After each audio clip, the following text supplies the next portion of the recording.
celebrate something very rare, something very real: love. It doesn't matter how tough you are, how tall you are, or how bad you might be. Everybody wants to be loved. From the moment we take our first breaths, we craved acceptance, appreciation, and connection. We longed for a place to belong and for somebody to belong with. And today, standing right in front of us, we can feel it. We're dressed for it. Our smiles scream it. We are here for love. But for the parents in the room, this is something a little bit different. This moment runs a little bit deeper. And you've probably felt that when you walked her down this aisle. You're watching your once wild little boy and wild little girl grow into men and women. Now starting a family of their own. From their scraped knees, bedtime stories, to now, wedding vows and forever promises. I'm sure it's the highest honor as a parent, but it's a little bit heartbreaking also. But we do it for the name of love.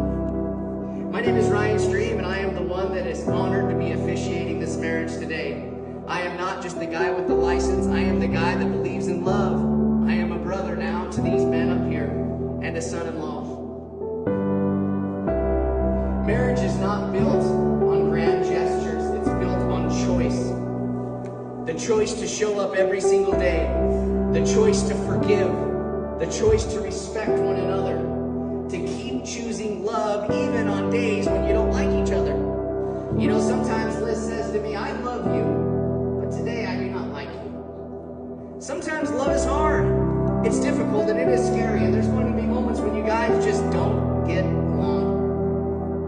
But what makes love so legendary is that people are able to make it 30, 40, 50 years and have one partner for the rest of their life. That is legendary.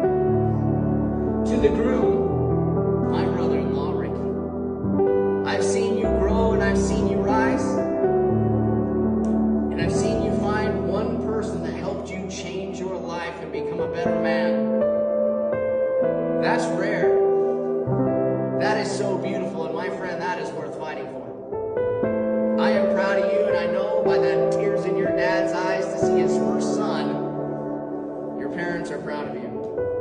I can give you one piece of advice to those that are married and those who are not yet married yet. As a man, you need to always say sorry first. And yes, dear, even when you're right in the argument. It'll save you some nights on the couch. Arguing and going to bed mad at each other is something we all have to work on.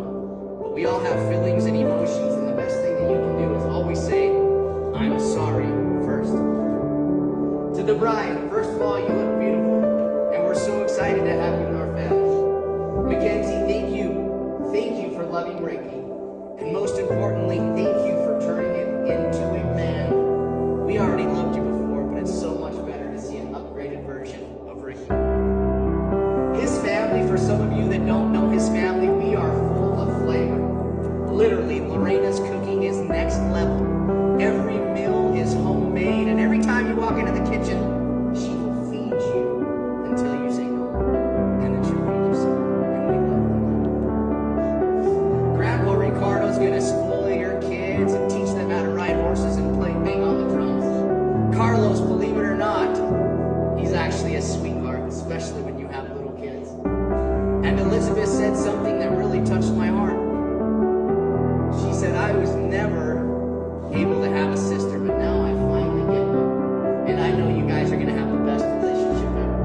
And my little girls, they put a sparkle and bezzazzle in every situation they're in. They are just wonderful. Because even if we don't speak, you might hear a language inside of their house that you do not understand. But one day you might pick up a few words and you might be fluent. I don't even speak the language, but I do know that they speak love, loyalty, and laughter with their kindness and their smiles. And that speaks every language. I have 5 C's in short that will help every marriage be better. Number 1 is choice. Love is a daily decision. Choose each other on the good days and choose each other on the bad days, the hard ones. It's your choice to be married today, and it's your choice to stay married in the future. Choose to be vulnerable. Choose to have boundaries. Choose to not be the tough guy and say, hey, you broke my heart today, or hey, Ricky, you hurt my feelings today. You need to communicate. And number 2 is clarity. Be clear of what you need, your dreams, what you're trying to build, how you want to be loved, and most importantly, be clear about the boundaries you set and respecting of each other enough to listen and do. It's your choice once again to get married today, and it's your choice to stay married. Set those real expectations, speak truth, and say what you mean with love. Consistency, number 3. Show up and keep showing up. In the little things, that's where trust is built. Work consistently on your physical, mental, spiritually, emotional, and financial self.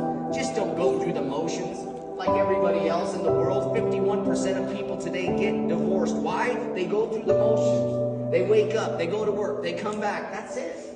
You have to do more. Marriage is 100% and 100%. There's no 50-50. Always have a dream and work on something together and make it known. Number 4 is connection. Keep the spark alive. Laugh often, touch daily, and talk deeply. Don't be afraid to go up behind her and put on country music and swing her around the kitchen. We might think it's silly, but that little girl inside of her is dancing with her dad in the living room. Date each other, dream together, and most importantly, forgive fast. And try not to ever go to sleep mad. The last one is courage. It takes courage to get married. It takes courage to grow together. It takes courage to forgive, to be vulnerable. But that's what makes love real. Be courageous enough to go through and grow through what you go through. Because legendary marriage just doesn't happen. You have to work for them to happen.